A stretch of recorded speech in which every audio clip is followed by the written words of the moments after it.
A paz do Senhor, queridos amigos e amados irmãos, nós queremos saudar a você com a paz de Cristo. Seja muito bem-vindo aqui mais uma vez ao nosso canal, o canal do irmão David Dantas, como marca aqui registrada do nosso canal. Nós queremos então desejar a você um bom dia, uma boa tarde ou uma boa noite. E, dependendo do caso, uma boa madrugada, se você está aí pelas madrugadas vendo esse vídeo. Que Deus também abençoe a sua vida, a sua casa e a sua família. Queremos nessa oportunidade dar continuidade ao estudo da revista da Escola Dominical da CPAD, o terceiro trimestre de 2021. Como sempre, quero fazer aqui menção do tema que vai reger todo esse trimestre, que vai envolver ou abarcar os 3 meses desse trimestre. Você acompanha então aí na tela o título desse tema, dessa revista, que é O Plano de Deus para Israel em meio à infidelidade da nação, as correções e os ensinamentos divinos no período dos reis de Israel. Esse então aí, meus amados, é o tema que está envolvendo os 3 meses dessas lições maravilhosas que nós estamos estudando. Lições essa que tem sido, pelo menos para mim, muito edificante, e quero crer que também para a sua vida tem sido de igual modo edificante. Dessa feita, nós vamos então estudar a lição de número 7. Você acompanha aí na tela, lição de número 7, o ministério de Eliseu. O ministério de Eliseu. Glória a Jesus. Nós temos aqui, como você muito bem sabe, meu amado, os nossos objetivos. A lição ela tem alguns objetivos a serem atingidos, dentre eles o objetivo geral e os objetivos específicos, que via de regra são 3. Então, você acompanha aí na tela o objetivo geral. O objetivo geral diz: destacar alguns dos milagres de Eliseu como confirmação do seu ministério profético. Louvado seja o nome do Senhor. Esse aí então é o objetivo geral. Os nossos objetivos específicos você também acompanha aí na tela. O primeiro é evidenciar que o Senhor zela pelo seu povo.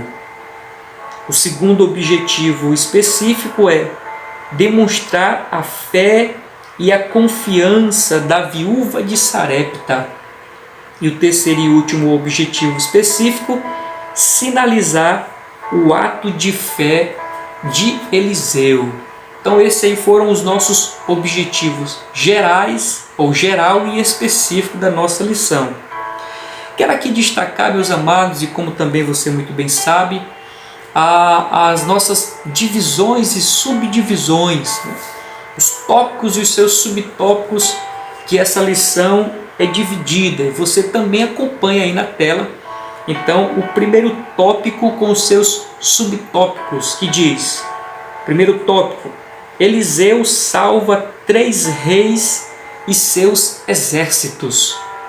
O primeiro subtópico então diz: reis bons e maus. O segundo subtópico diz: 3 reis vão à guerra contra os moabitas. O terceiro subtópico é: a predição de Elias se cumpriu.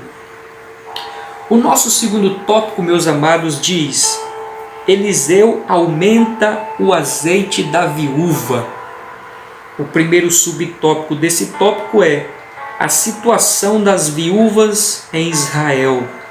O segundo subtópico é: a única botija de azeite foi suficiente para Deus operar o milagre. Glória a Jesus. E o terceiro subtópico é fé, obediência e família unida. Glória a Deus. O nosso terceiro tópico tópico, meus amados, desta lição tem como título A Morte que Havia na Panela. O primeiro subtópico desse tópico é a Escola de Profetas. O segundo subtópico é a morte na panela. Esses seriam os nossos tópicos e os seus subtópicos da nossa lição. Nós temos aqui também, meus amados, você acompanha aí na tela o nosso texto áureo, nosso texto de ouro, que está no segundo livro de Reis, no capítulo 3, no versículo 11, abre aspas, diz: E disse Josafá: Não há aqui algum profeta do Senhor, para que consultemos ao Senhor por ele? Então respondeu um dos servos do rei de Israel e disse: Aqui está Eliseu, filho de Safate, que deitava água sobre as mãos de Elias.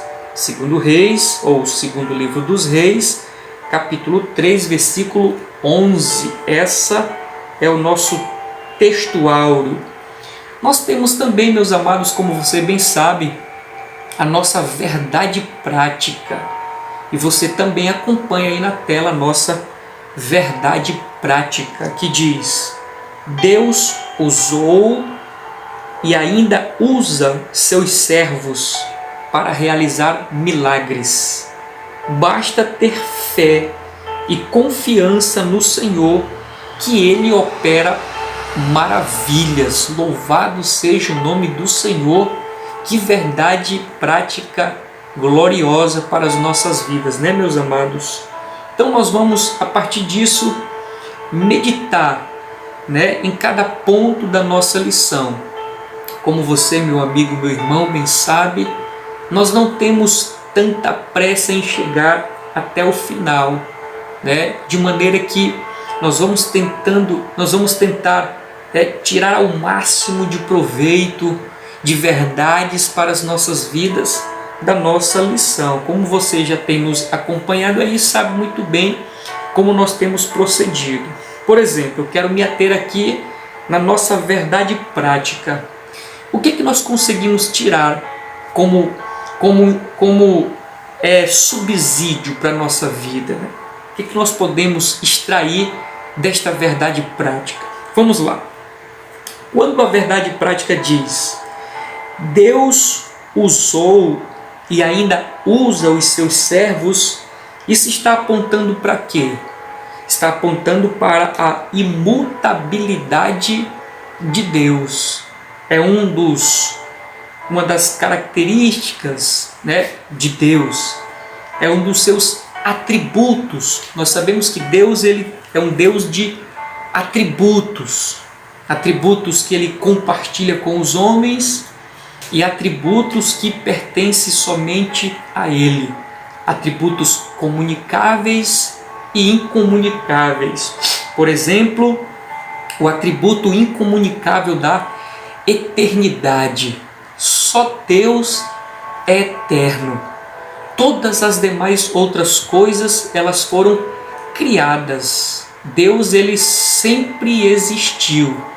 Ele não está restrito, cativo ao tempo. Ele criou o tempo, porque ele sempre existiu. Eu sei que é difícil nós compreendermos a grandeza dessa verdade devido à nossa pequenez de capacidade, né? A nossa capacidade humana de compreensão é muito pequena para tentar entender esta verdade. Mas nós cremos pela fé. Nós cremos que Deus é um Deus eterno, né? E esse atributo ele não compartilha com ninguém. É bem verdade, meus amados, que nós vamos fazer parte da eternidade, né? Nós seremos agora eternos fazendo parte, não eternos como Deus que sempre existiu, mas nós vamos passar agora a fazer parte da eternidade. Seremos eternos para aqueles que serão salvos eternamente com Deus, mas aqueles que rejeitarem a salvação, infelizmente, na condenação, mas seremos eternos de qualquer forma. Então, estamos falando de um outro atributo de Deus, que é a sua imutabilidade. Por exemplo, a Bíblia diz que Deus é o mesmo ontem, hoje e eternamente, ou seja, é um Deus que não muda. Nesse aspecto do milagre, nesse aspecto da ação sobrenatural, Deus também ele é imutável. O Deus que nós servimos hoje, o Deus que nós nos referimos hoje, o Deus que nós adoramos hoje, o Deus que nós invocamos hoje, é o mesmo Deus que falou com Moisés na sarça ardente. É o mesmo Deus que ordenou que Abraão saísse da sua terra, da sua parentela. O Deus que nós servimos hoje é o mesmo Deus que alimentou o povo com codorniz, que abriu o mar vermelho, que fez água da rocha jorrar. É o mesmo Deus.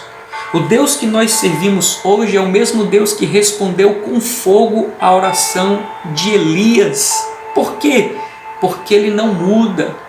O mesmo Deus que deu escape para aqueles 3 jovens na fornalha é o mesmo Deus que nós servimos hoje. Nós cremos isso pela fé. Por quê? Porque Deus ele é mutável. Deus não muda. Na sua ação sobrenatural, ele não muda. Então, quando nós olhamos, meus amados, para esta verdade prática, quando diz Deus usou e ainda usa os seus servos para realizar milagres, nós estamos falando da imutabilidade de Deus. Basta você crer, acreditar no poder desse Deus.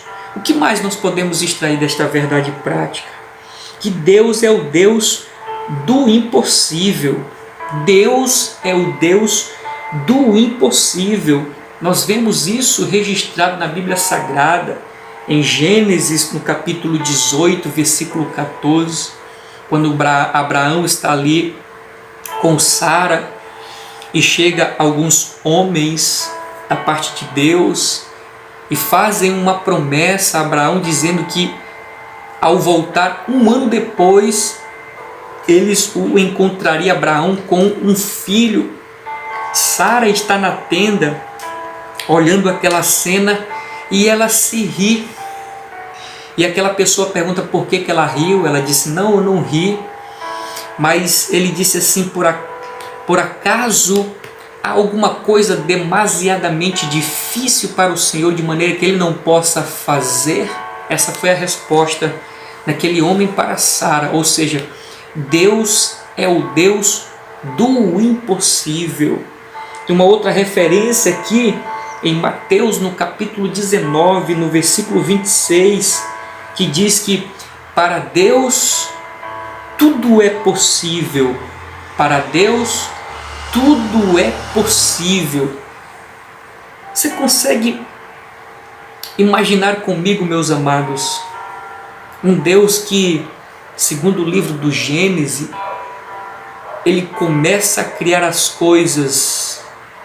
E se não me falha a memória, em Hebreus também fala que do nada ele fez tudo agora passar a existir. E o livro do Gênesis vai dizer que ele fez tudo no poder da sua palavra.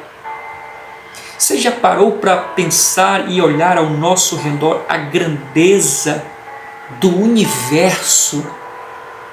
O Sol, as estrelas, as galáxias, os planetas, água a perder de vista, floresta a perder de vista, animais na sua mais diversa quantidade e diversidade de animais.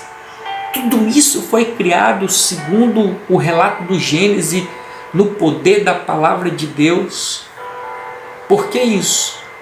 Porque o Deus é Deus Todo-Poderoso. Eu costumo até dizer que Deus ele não é poderoso. Deus é um Deus todo-poderoso. É um Deus que pode todas as coisas. A Bíblia diz, agindo o Senhor, quem impedirá? Essa pergunta é uma pergunta retórica, a qual nós sabemos. Agindo o Senhor, quem impedirá? Ninguém pode impedir o agir de Deus. Por quê? Porque Ele pode todas as coisas. Ele é o Deus do impossível. Imagine agora você, querido amigo, passando por uma situação adversa. Talvez já tenha orado, tenha clamado ao Senhor e não tenha obtido resposta, e por conta do silêncio de Deus, você tem desacreditado no poder de Deus, já esteja sem esperança. Creia no poder do Senhor, creia, enche agora o seu coração de fé, de esperança, que o mesmo Deus que operou no passado opera hoje. Esse Deus, Ele tem poder sobre tudo. O nome do Senhor Jesus, Ele tem poder, que dirá a ordem do Deus Todo-Poderoso. Glória a Jesus. O que mais, meus amados, nós podemos perceber aqui na nossa verdade prática? Além da imutabilidade de Deus, além do Deus do impossível, nós vemos o que? Deus que usa pessoas. Eu não sei se eu estou enganado, mas se falei, torno a falar. Se não falei, vai ser novo aqui para nós. Deus, ele não depende de ninguém. Deus, ele não depende de ninguém. É tanto que a Bíblia diz: se nós nos calarmos, Deus fará com que as pedras clamem. Por quê? Porque Deus não depende de ninguém. Então, se Deus não depende de ninguém, Ele usa pessoas. E nesse dele usar pessoas, isso passa agora a ser um privilégio para nós, como seres humanos. Como diz a Escritura, pó, cinza, agora sendo usado por Deus como um instrumento, um canal onde Deus, ele vai realizar prodígios e maravilhas. É honra, é privilégio. Então nós estamos falando de um Deus que usa pessoas para realizar prodígios e maravilhas na terra.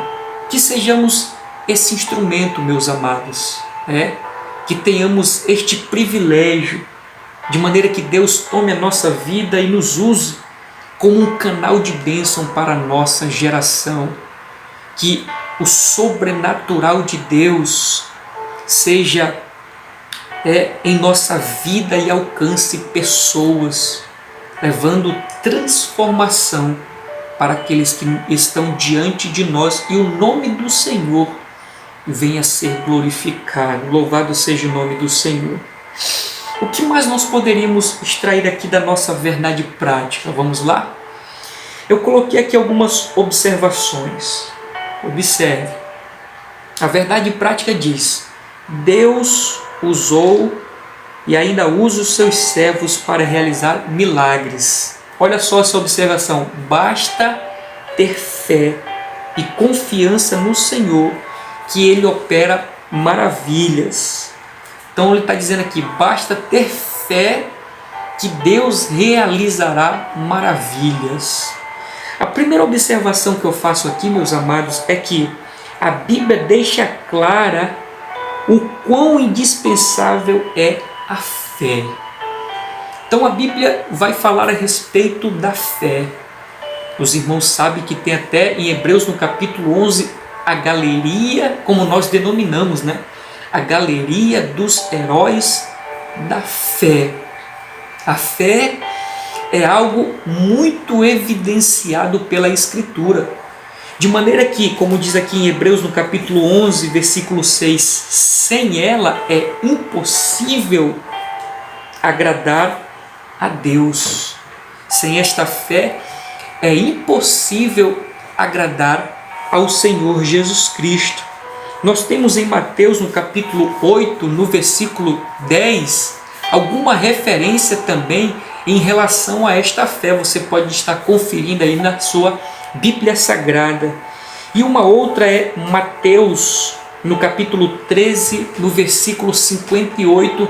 São textos falando a respeito da fé. O quão indispensável é a fé para todo aquele que serve e adora ao Senhor Jesus Cristo. Mas aqui precisamos ter muito cuidado. É nesse ponto, é nesse aspecto entre a importância da fé e a maneira como nós procedemos ou instigamos pessoas ou ensinamos pessoas. Que, por exemplo, o falso profeta, ele se utiliza desse argumento para explicar por que fulano ou alguma pessoa não foi curado. Você sabe, meus amados, e isso não é escondido de ninguém.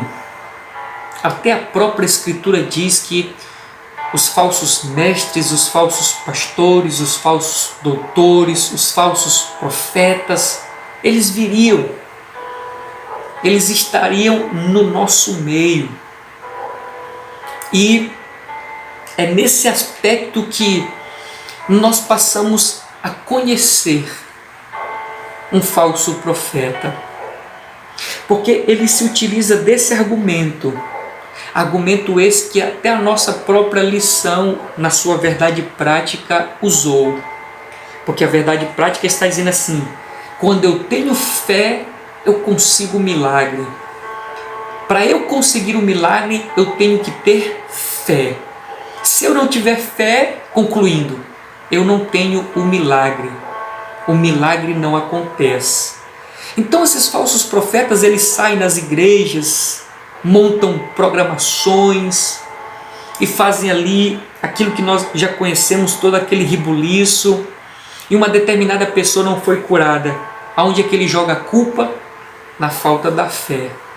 Mas na verdade são falsos profetas, falsos milagreiros, que não aconteceu nada por culpa não dele, mas por culpa da pessoa que não exercitou a fé, não colocou a fé em prática.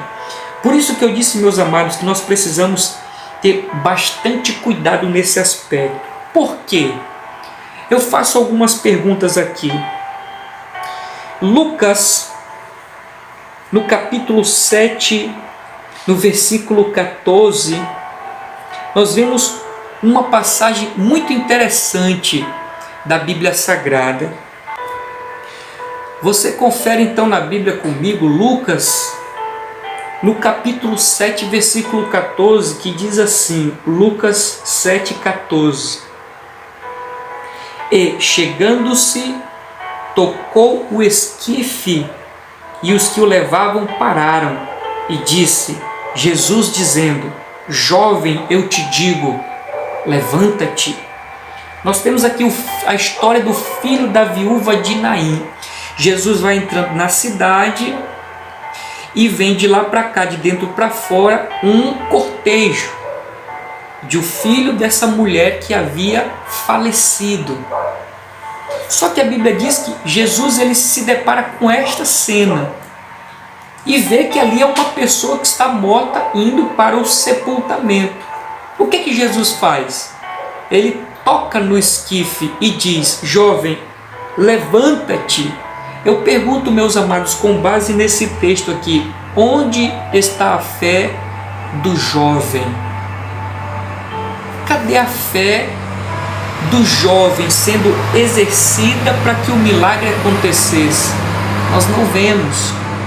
Eu quero que você entenda que eu não estou anulando a necessidade da fé na vida do crente, porque a própria palavra de Deus diz que sem ela é impossível agradar a Deus.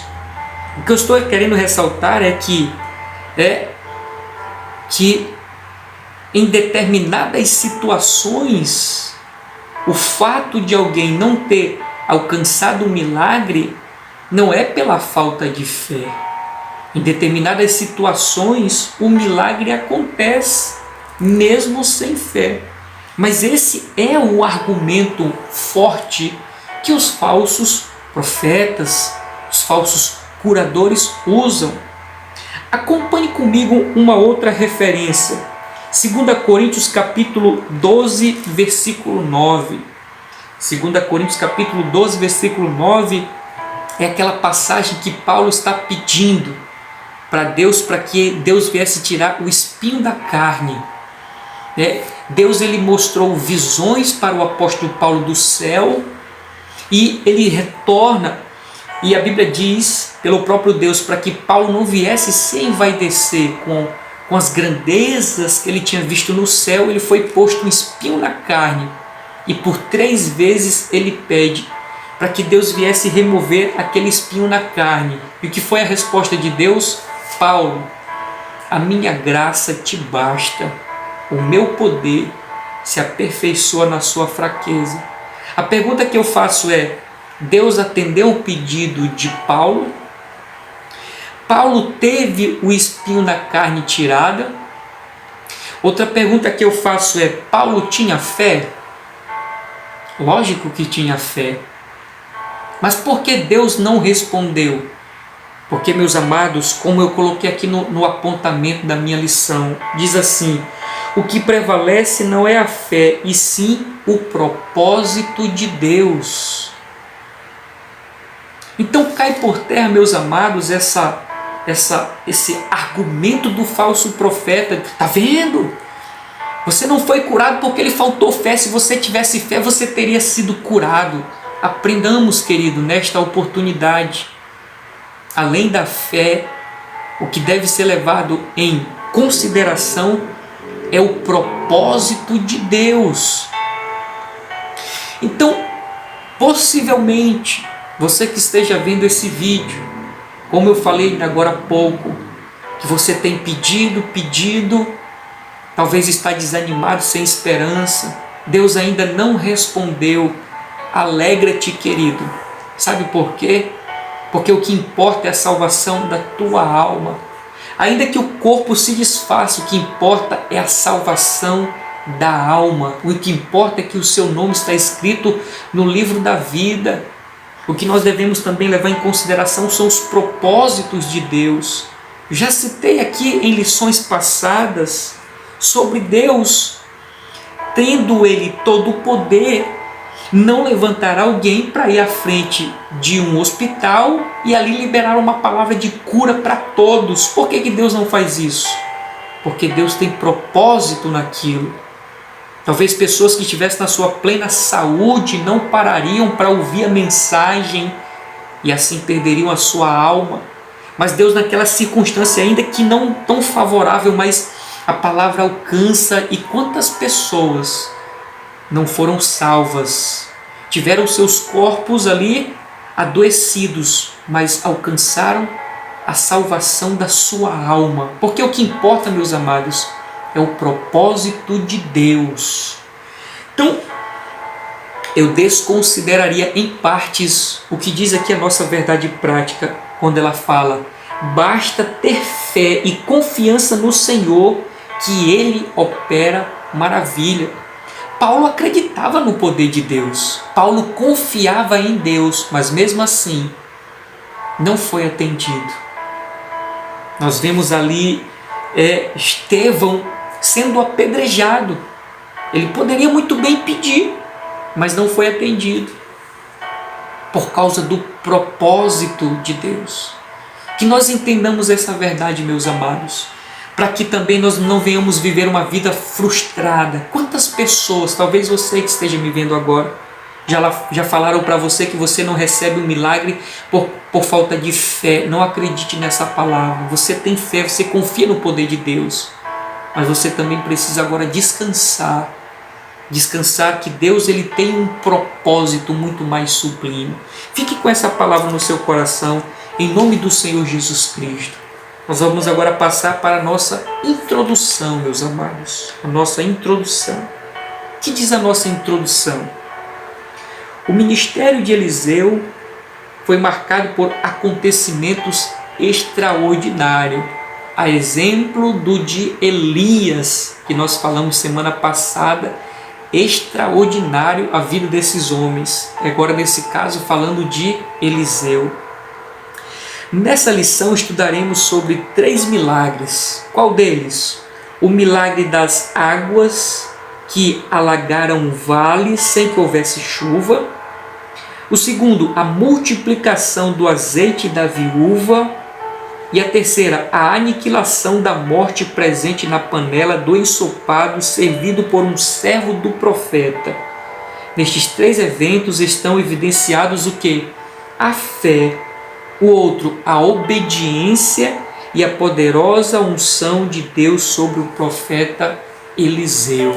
Então nós vemos aqui, além da fé, a questão da obediência. Daqui a pouco nós vamos ver um detalhe muito interessante a respeito disso, meus amados.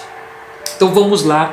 O primeiro ponto da nossa lição diz: Eliseu salva 3 reis e seus exércitos. O primeiro subtópico diz: reis bons e maus.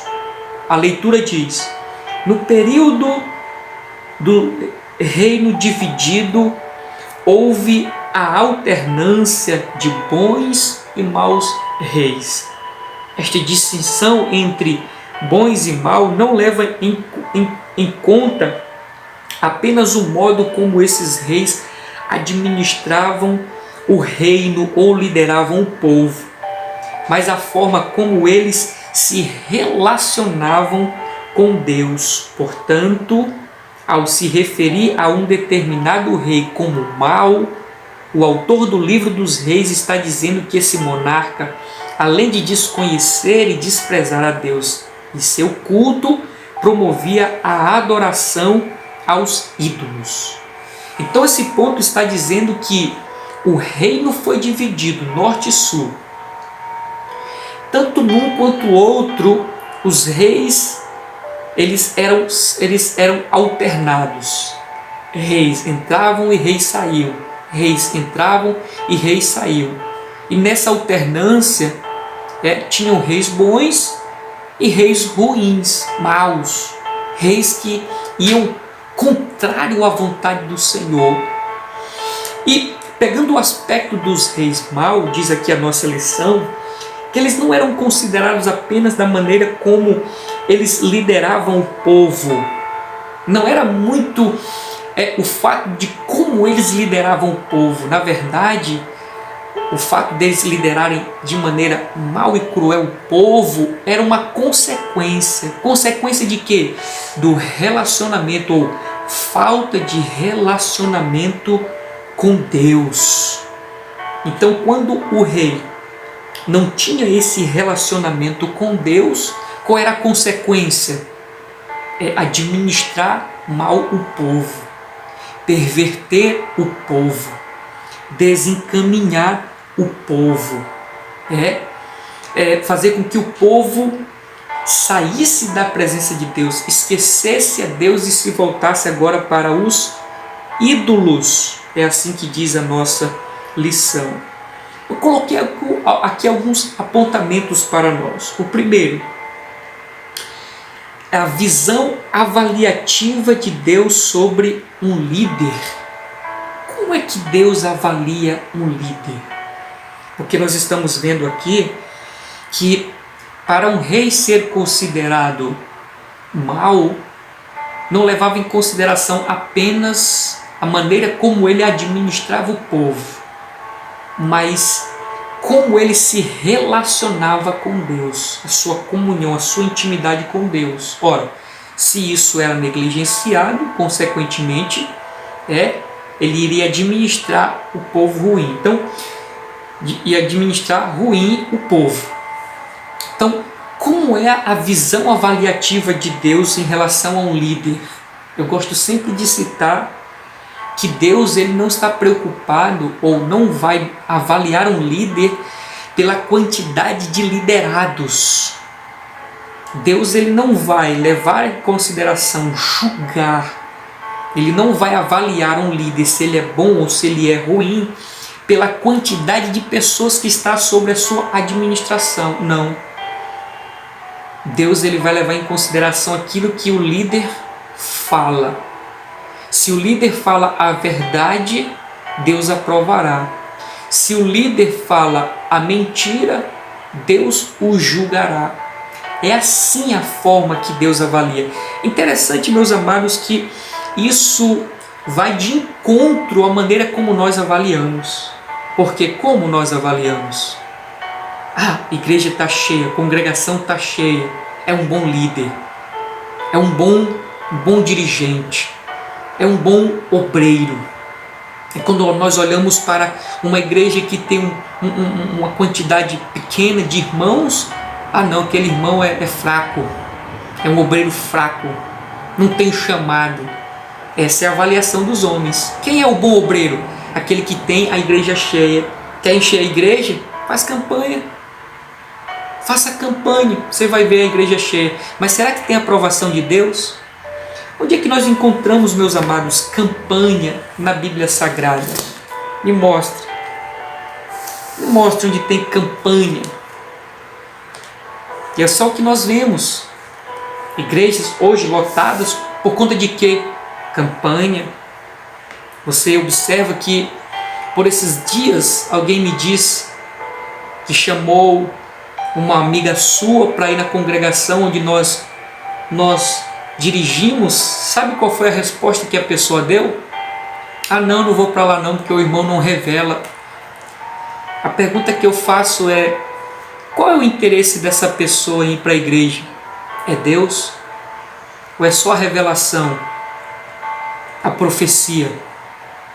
Cadê o coração inclinado para Deus? Não tem. Não existe. Por isso, meus amados, muitas igrejas que têm como instrumento a campanha, tão cheias, superlotadas, mas aquele que vai pela pregação genuína da palavra, tem poucos. Por quê? Porque o mundo não ama a palavra. O mundo não quer ouvir a palavra. Eu sei que há crentes sinceros, sim, que ouvem a palavra. Então, essa é a maneira avaliativa que Deus faz em relação aos líderes. Segundo, meus amados, a importância de um líder que tenha intimidade com Deus. Porque nós vemos aqui que o que levava em consideração se um rei era bom ou ruim era se ele tinha ou não intimidade com Deus. E como é bom quando nós temos um líder que tem intimidade com Deus. Quando a gente percebe, quando a gente sente que aquele líder, quando ele fala na autoridade de Deus. Quando eu digo falar na autoridade, não é grito, porque Jesus ele não gritava. Jesus ele falava. Lembra daqueles dois homens e Jesus no caminho de Emaús? Depois eles vão relatar que Jesus, quando falava, o coração deles queimava. Eles estavam conversando e Jesus falava e o coração deles queimava. Ele não gritava Jesus. Homens de Deus falam na simplicidade e a gente sente o coração queimando. Que Deus, na nossa geração, meus amados, possa levantar homens íntimos dele, que falem e os nossos corações queimem, apaixonados pela presença de Deus, pela sua casa, pela sua palavra. Louvado seja o nome do Senhor Jesus Cristo. Avançando aqui, meus amados, o segundo subtópico diz: 3 reis vão à guerra contra os moabitas. Diz assim a lição: Jorão, rei de Israel, que como seu pai fora reprovado pelo Senhor, o segundo rei, Josafá, rei de Judá, considerado um excelente monarca em razão de promover a adoração ao verdadeiro Deus, e o rei de Edom, que era vassalo de Judá. O que motivou a guerra foi a rebelião dos moabitas, que, à época, pagavam pesados impostos ao rei de Israel. Então, o que acontece? Esses moabitas, eles foram capturados. Houve uma guerra e os israelitas venceram esta guerra, de maneira que os moabitas passaram a ser escravos, pagavam impostos, tributos. Num determinado período, eles se revoltam contra o povo de Israel e se juntam, então, esses 3 reis para combater contra os moabitas. No caso, Jorão, rei de Israel, Josafá, rei de Judá, e um outro vassalo, que era o rei de Edom, vassalo de Judá. Eles se levantam, então, contra os moabitas. Essa é a explicação desse pequeno ponto. Agora, Vamos aqui para o segundo ponto, que é o complemento desse primeiro. Na verdade, o terceiro, que é o complemento do segundo, que diz assim: a predição de Eliseu se cumpre. Olha só o adendo da lição. Em respeito a Josafá, Eliseu, cheio do poder de Deus, previu que águas em abundância alagariam milagrosamente toda aquela região. Continuando, sem a ação de ventos ou sem chuva, o Senhor não apenas realizaria este milagre, mas também lhes entregaria a vitória sobre os moabitas. Então, o que diz a nossa lição? A predição de Elias se cumpre. Ou seja, Deus é Deus que usa pessoas. Pela revelação de Deus, Eliseu diz aquilo que iria acontecer algum período à frente, que no caso um vale seria inundado por água, sem vento e sem chuva. Então Deus é um Deus que usa pessoas. Nesse caso usou Eliseu para predizer isso que aconteceria no futuro. Então Deus usa pessoas. O homem, é o adendo que eu deixo, o homem é apenas instrumento, que faz é Deus. O homem, meus amados, nesse aspecto é só o instrumento. Quem faz o milagre é Deus. Por esses dias estava vendo um vídeo de um determinado pastor dizendo que ele vê as pessoas falando assim: vai, fala, profetiza, diz a tua bênção e tu vai receber, como se as nossas palavras, meus amados, tivessem poder. Isso é a teologia da confissão positiva, totalmente antibíblica, porque na verdade, meus amados, quem tem poder nas palavras é Deus. Deus é que criou todas as coisas no poder da sua palavra. Nós somos apenas instrumento, nesse caso como Eliseu. O homem é apenas instrumento. Deus é quem opera, Deus é quem faz. Ele é quem todo-poderoso. A glória é dele, a honra é dele, mas por descuido de certos homens e mulheres que são usados por Deus, eles acabam se envaidecendo, eles acabam trazendo a glória para si, achando que é eles quem fazem, mas não são eles, é Deus. E eu digo, meus amados, que um pensamento meu, que muitos vivem a síndrome de Saul. O que aconteceu com Saul? Foi um rei escolhido por Deus. Os homens desejaram um rei, o povo desejou um rei, mas Deus escolheu Saul.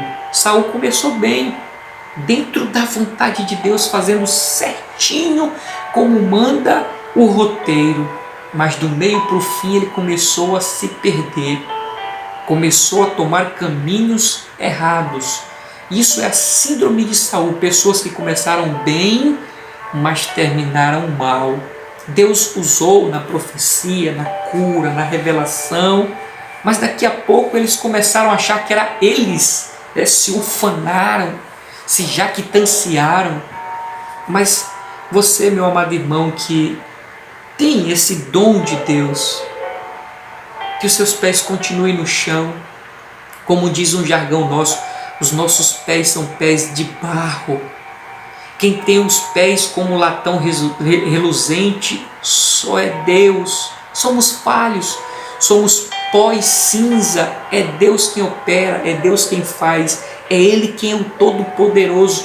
Para nós é honra ser usado por Deus, mas que nós devemos colocar Deus no seu devido lugar de destaque, no seu trono, e nós apenas como servos ou instrumentos de Deus. Então Deus é um Deus que usa pessoas. Um outro ponto que eu quero destacar dentro a predição de Eliseu se cumpriu é que a revista diz assim: em respeito de Josafá, porque o que acontece? Esses 3 reis se reúnem para combater contra os moabitas. Alguém diz assim: por acaso não tem um servo de Deus aqui para nós consultarmos? Aí alguém diz: tem Elias. Quando eles se encontram, o próprio Elias disse: por causa de Josafá, é interessante, por causa de Josafá, ele trouxe ali a revelação do que eles deveriam fazer para vencer os moabitas. No caso, eles cavaram algumas covas. Foi a orientação que Eliseu, pela parte de Deus, deu para aqueles 3 reis. Mas em respeito a quem? A Josafá.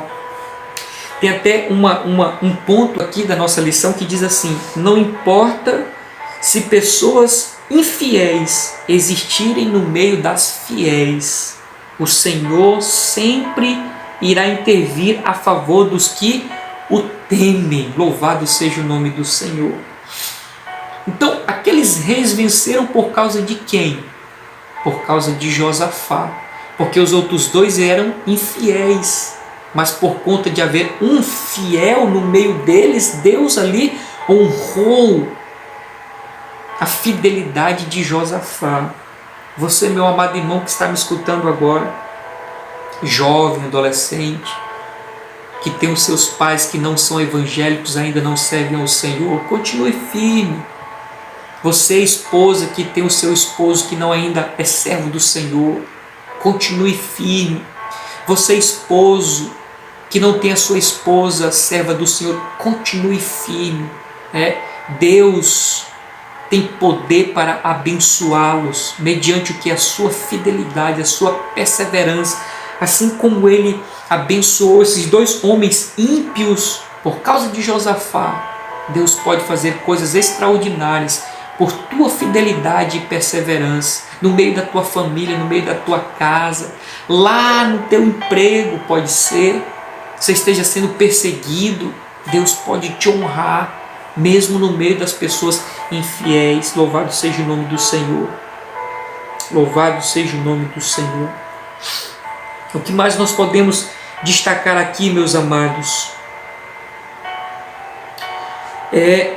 o milagre, ele é condicional à obediência. O milagre, ele é condicional à obediência. Lembra, meus amados, lá no início, quando eu tentei ali elucidar uma verdade, que não basta só a fé. Eu não estou dizendo que a fé não seja importante, mas não basta só a fé. A fé, ela precisa ser acompanhada da obediência. Então o milagre é condicional à obediência. Quer ver? Confira lá em Deuteronômio, no capítulo 28, versículo 2, o que diz?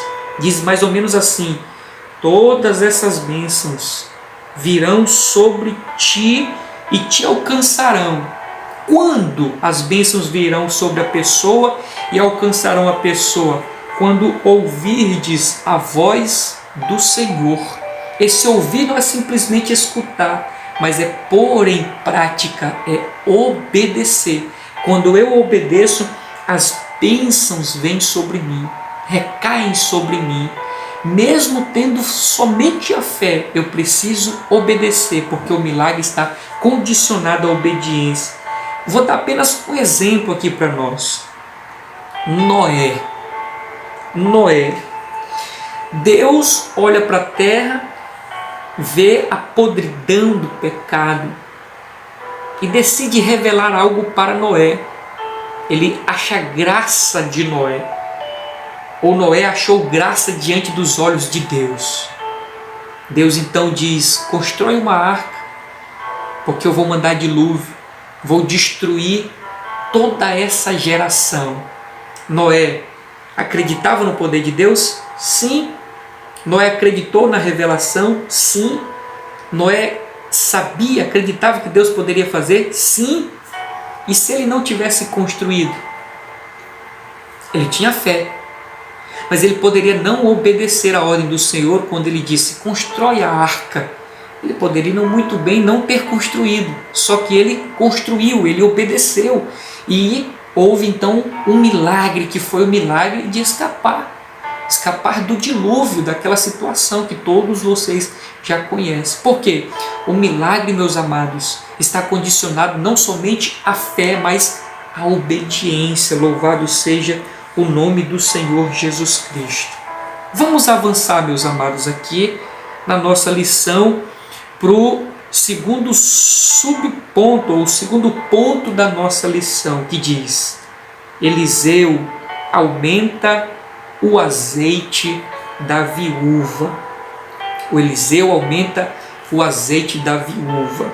Quais foram alguns apontamentos que nós colocamos aqui para nós? Primeiro, que esse azeite ele servia como um consumo próprio. Naquele tempo, as pessoas se utilizavam para fazer massas de bolo, de biscoito. Então esse azeite ele servia como um consumo próprio. Mas ele também era uma moeda de troca. Até então, quando pelo poder sobrenatural de Deus, Eliseu realiza aquele milagre, ele diz assim antes, antes ele diz, depois no caso do milagre, ele diz assim, paga a tua dívida e vende e vive do resto. Por quê? Porque o óleo era uma moeda de troca. Agora ela iria vender para poder viver naquele período difícil que eles estavam vivendo. Um outro detalhe, meus amados, que eu destaco aqui para nós é o que eu escrevo aqui.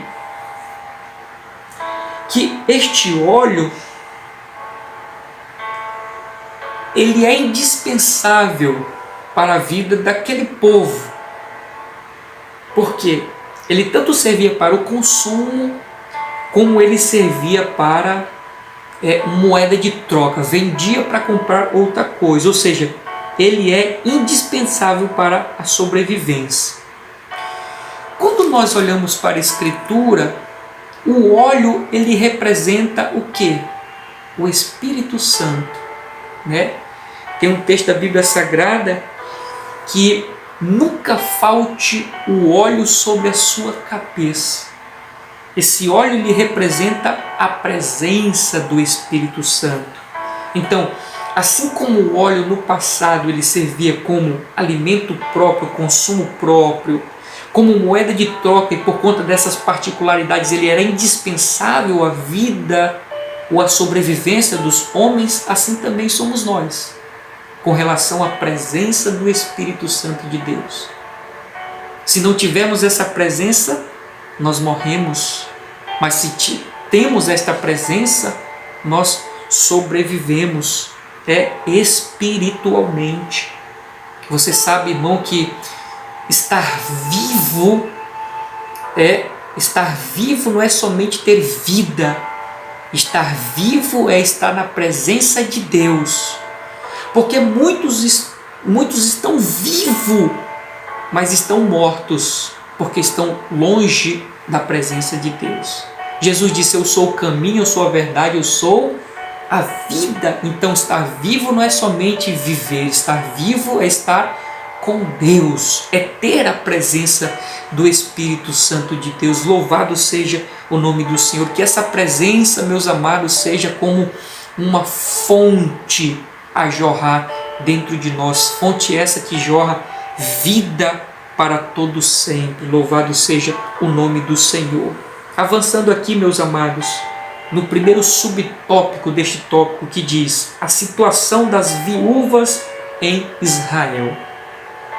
A vida das viúvas nos tempos bíblicos era bem diferente, pois as mulheres daquela época dependiam dos seus maridos para promover-lhes o sustento. É o caso da viúva de um dos discípulos dos profetas de Israel. após a morte do marido, a mulher ficou numa situação complicada. A falta de suprimentos, dívidas e a ameaça dos filhos serem vendidos como escravo. Deus ouviu o clamor daquela viúva e supriu as suas necessidades. Bendito seja o nome do Senhor. Então o que diz aqui? A situação das viúvas é totalmente diferente, nem se compara como as viúvas de hoje. Que o quê? Tem um benefício, tem um amparo, tem uma aposentadoria, né? Tem um valor que o esposo deixou. Então elas são amparadas, as viúvas de hoje. Muito diferente da de antes, porque elas dependiam do esposo para tudo.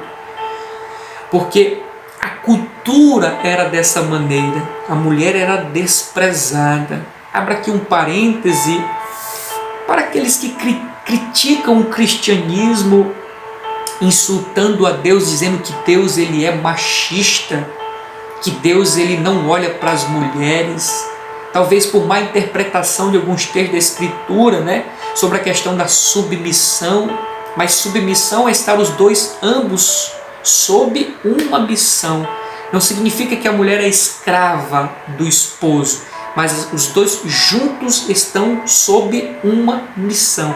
Há uma missão sob os dois. Então as pessoas interpretam de maneira equivocada a Bíblia Sagrada e dizem que Deus é machista. Na verdade, Deus ele é o Deus que veio colocar a mulher no lugar devido, de adjuntora, companheira, idônea. Deus deu valor à mulher, coisa que a sociedade não dá. As pessoas aqui confundem, como eu citei alguns dias atrás agora, o que a sociedade diz? Que as mulheres são cachorras. Tem até uma música que fala, né? Só as cachorras, as preparadas. É isso que o mundo diz, a cultura diz. E nesse tempo aqui de Eliseu, as mulheres eram assim, pela cultura rejeitadas. Morreu o esposo, acabou para ela a vida. Ela iria sofrer ali situações econômicas, né? Do calçado, vestida, moradia. E assim estava a situação daquela mulher, tendo agora que vender os filhos para pagar as suas dívidas. E como diz aqui a lição, tinha falta de suprimento, porque Eliseu chega e diz: o que tu tens? Eu tenho apenas um pouco de azeite. Só tinha aquilo. Eles iriam comer e iriam morrer depois daquilo. Então tinha escassez de alimento, dívidas. Os filhos seriam vendidos como escravo para pagar as suas dívidas. Muitos estão assim. Talvez você que esteja me vendo, meu amado irmão, minha amada irmã, amigo do Evangelho, você esteja no fundo do poço, correu de um lado para o outro, não tem mais saída. Talvez esteja pensando que a solução é a morte. Não faça isso. A solução não é a morte, a solução é Jesus. Jesus é a solução. A Bíblia diz que Ele veio para dar vida e vida com abundância. Acredite no poder de Deus. Estamos falando de fé, estamos falando de obediência. Obedeça aquilo que a Bíblia diz. Não tire sua vida. Não faça isso. Procure um caminho melhor. Esse caminho é Jesus. Quantas vezes Deus bateu na porta do seu coração querendo mudar a sua vida e você fechou nesse momento? Onde você está? Dobre o seu joelho, fale com Deus, clame, grite. Esta mulher, ela foi atendida por Deus. Viúva, desesperada, vendendo seus filhos para pagar as dívidas, falta de alimento. Deus ouviu o clamor dela, assim como pode ouvir o teu, porque grande é o poder do Senhor. Talvez você esteja nas dívidas, nas drogas.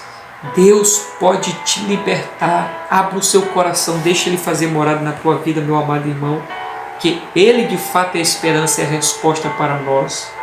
Vamos avançar, meus amados.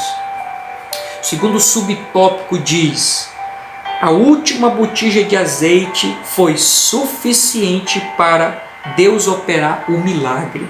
E diz assim a palavra do Senhor: após ouvir da mulher que não tinha nada além de uma vasilha de azeite, o profeta disse a ela que tomasse vasilhas emprestadas com os seus vizinhos e que ao entrar em casa com os filhos, fechasse a porta. A ordem era derramar em cada vasilha disponível o pouco de azeite que possuía e pô-las à parte à medida que ficassem cheias. E foi justamente o que ela fez. Quando acabaram as vasilhas, o azeite cessou. Ela vendo o azeite, pagou a dívida, ela vendeu o azeite, pagou a dívida e ainda pôde manter o sustento da família com o que sobrou. Louvado seja o nome do Senhor. Então nós temos aqui uma orientação da parte de Elias para com aquela mulher. Nós vimos Eliseu, orientando aqueles 3 reis como eles iriam proceder. Agora nós vemos aqui Eliseu orientando a mulher o que ela deveria fazer. Pegue vasilhas vazias. E aqui, meus amados, que milagre extraordinário de um pouco de azeite derramando na vasilha vazia. Encheu um, põe à parte. Encheu o segundo, põe à parte. Encheu o terceiro, põe à parte. E tantos quantos foram aparecendo, de maneira que a resposta dos filhos dela, quando disseram traz mais vasilhas, mamãe, não tem mais, acabou. Foram todos. Louvado seja o nome do Senhor. Deus é um Deus de abundância e um Deus do sobrenatural. Glória a Jesus, bendito e exaltado seja o nome do Senhor Jesus Cristo. Uma observação que eu faço aqui para nós, meus amados, é que Deus, Ele faz além daquilo que pedimos. O que aquela mulher queria? Queria apenas pagar a dívida. Só que Deus, como é aquele que vai além daquilo que nós pedimos, Ele não somente pagou a dívida, livrou os filhos de serem vendidos como escravo, Ele também deu alimento, sustento por longo período da vida daquela família, porque o nosso Deus é um Deus de abundância. A Bíblia diz: ser fiel no pouco, sobre o muito te colocarei. Se nós fôssemos para o lado do perdão, a Bíblia diz o quê? Onde abundou o pecado, superabundou a graça. Porque Deus é um Deus de abundância. Talvez você esteja passando no deserto, no vale, na escassez. Espera o processo. A Bíblia diz que tudo tem um tempo determinado, tudo tem um propósito. A Bíblia também diz que o choro dura uma noite e a alegria vem ao amanhecer. No amanhecer vem a resposta de Deus.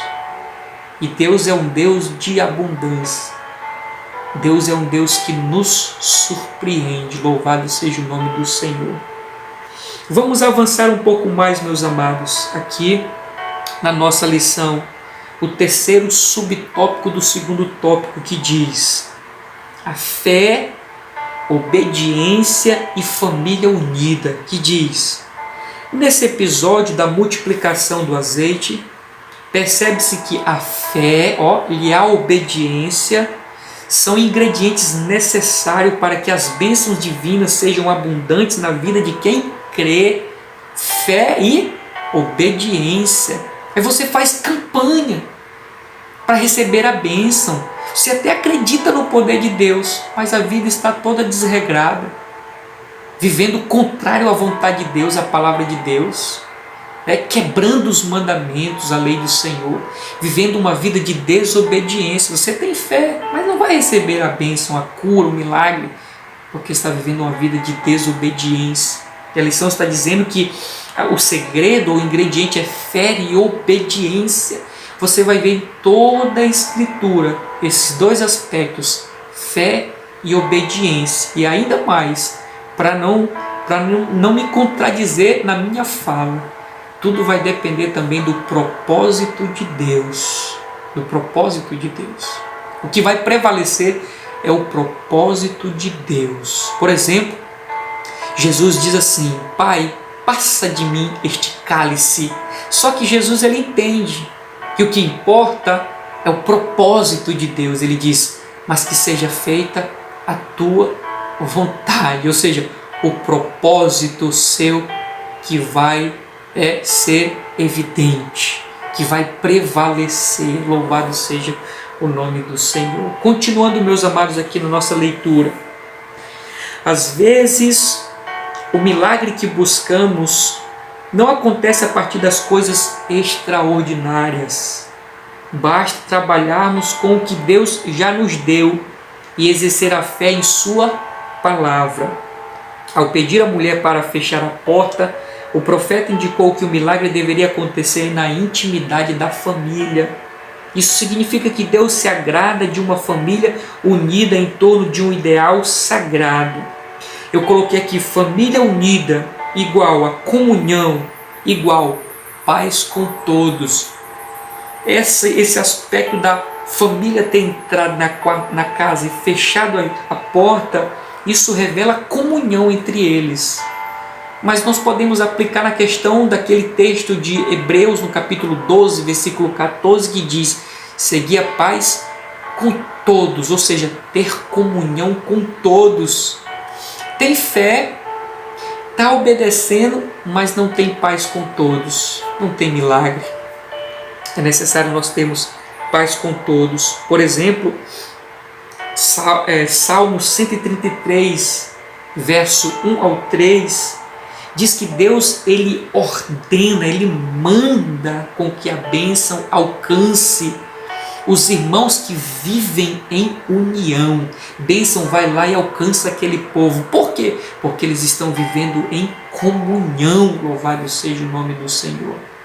Então temos fé, obediência e comunhão para gerar bênção. Sempre ressaltando: o que importa ou o que prevalece é o propósito de Deus. Mas a Bíblia nos mostra caminhos para encontrarmos o milagre. Louvado seja o nome do Senhor. Vamos aqui para o nosso terceiro ponto, meus amados, da nossa lição, que tem por título A Morte que Havia na Panela. Esse agora é o terceiro milagre. O primeiro foi do vale se enchendo de água. O segundo foi a multiplicação do azeite da viúva. E agora a questão da morte na panela. Vamos lá ver o que diz a lição?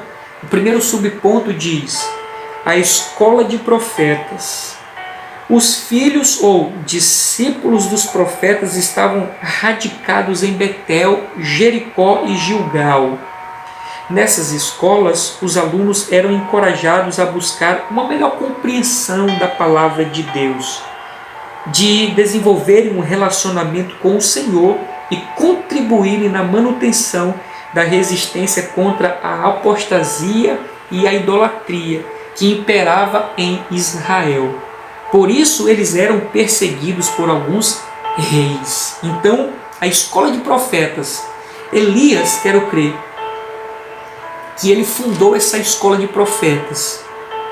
Era um local onde alguns jovens se ausentavam, e nessa ausência eles buscavam ter uma melhor compreensão da palavra de Deus, da vontade de Deus, ter comunhão com Deus. E nesse aspecto eles abençoavam o povo, eles conduziam o povo, como diz aqui a lição, contra a apostasia e a idolatria. Nós vimos ali logo no início que havia uma alternância entre bons reis e maus reis, e esses maus levavam o povo aos ídolos. a cometer a idolatria, a apostatar-se, virar as costas para o Senhor, abandonar a fé. E esses jovens profetas se levantavam de maneira contundente, contra os reis, e por isso eles eram perseguidos. Foi o apontamento que eu coloquei aqui. Deus sempre teve os seus que não se entregaram, não se afastaram. Deus, ele sempre teve pessoas que fizeram a diferença. Porque o rei se levantando mal, pervertendo o povo, mas Deus sempre teve uma parcela de pessoas que nunca se dobraram. Isso tem diversos exemplos. A exemplo de Elias, a exemplo dos 3 reis, dos 3 jovens da fornalha. Todo mundo se prostra, se dobra, todo mundo se prostrou, mas ficaram os 3 de pé, porque eles adoravam apenas ao Deus único e verdadeiro. Então, ao longo da história, Deus, ele sempre conserva servos seus. Que sejamos nós, queridos, a diferença na nossa geração. Que sejamos nós aqueles a quem Deus levantará e usará para marcar a nossa geração. Que a nossa vida seja um canal de bênção, que Deus nos use, sejamos arautos de Deus nesta terra, para louvor e glória do Senhor Jesus Cristo. Vamos para o nosso segundo subponto da nossa lição, que diz: morte na panela. Foi na escola de profetas de Gilgal que Eliseu ordenou o seu servo que fizesse um ensopado para alimentar os discípulos. Provavelmente pela falta de conhecimento sobre plantas e diante da escassez de alimentos, o rapaz pegou junto com os legumes uma espécie de pepinos silvestre que continha veneno. A comida foi servida aos homens, mas logo que a provaram, gritaram, abre aspas, a morte na panela, fecha aspas. Isso está em 2 Reis 4:40. Eliseu pediu um pouco de farinha, colocou no caldeirão e declarou que não havia mais perigo algum. Deus havia realizado um milagre. A pergunta que eu faço é: qual é a lógica disso? O que tem a ver um ensopado que estava contaminado? Eliseu pede que jogue farinha, e ao jogar a farinha, o mal é sanado. Aquele veneno desaparece. Que lógica tem isso? Eu botei uma frase bem interessante que diz assim: milagre não se explica, se vive. E isso é fé. Talvez, muito bem raramente, a possibilidade muito pequena de que você esteja me vendo e não acredita no poder de Deus. Porque eu acredito que a maioria que está me vendo acredita no poder de Deus. Mas é fé. É fé. E milagre não se explica. Como explicar um negócio desse? Como explicar que jogando farinha aquele veneno se acabaria? Talvez tenha alguma resposta aí dentro da química, não sei, mas eu não consigo dar. Por quê? Porque milagre não se explica, se vive. Louvado seja o nome do Senhor. Vamos aqui, meus amados, para a nossa conclusão, que diz: nos 3 primeiros milagres na lição, apresentado na lição, percebe-se que aconteceram mediante alguma iniciativa ou trabalho humano. Isso significa que os milagres operados por Deus na vida dos seus servos acontecem em cooperação com algum tipo de trabalho ou atitude humana.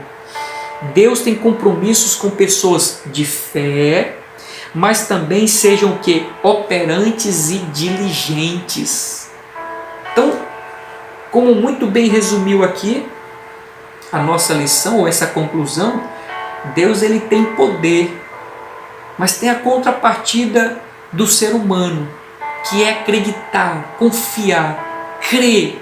E eu poderia muito bem dizer o obedecer. A contrapartida do ser humano, obedecer, viver em obediência. A Bíblia diz que as bênçãos acompanham aquele que obedece. Eu coloquei aqui, meus amados, que milagres, né? Que milagres esses que nós vimos. Um vale se encheu de água, sem vento, sem chuva. Imagine aí, o azeite sendo despejado dentro das vasilhas vazias, e esse agora colocada a farinha no ensopado e o mal foi embora. Que milagres! Eu coloquei bem aqui, quer milagres? Participa de campanha, vai para as campanhas que as igrejas promovem. Estou sendo irônico, querido, nesse momento. Não seja obediente, creia, obedeça, e você verá milagres na sua vida. Essa, meus amados, foi a lição deste domingo. A nossa esperança é que tenha sido de grande valia para a sua vida espiritual, que você tenha sido edificado nessa oportunidade, que tudo venha a ser para louvor e glória do santo nome do Senhor. E eu espero você na próxima lição, em nome do Senhor Jesus Cristo. Fique na paz do Senhor. Que Deus abençoe sua vida, sua casa, sua família, de ricas bênçãos, em nome de Jesus. Amém.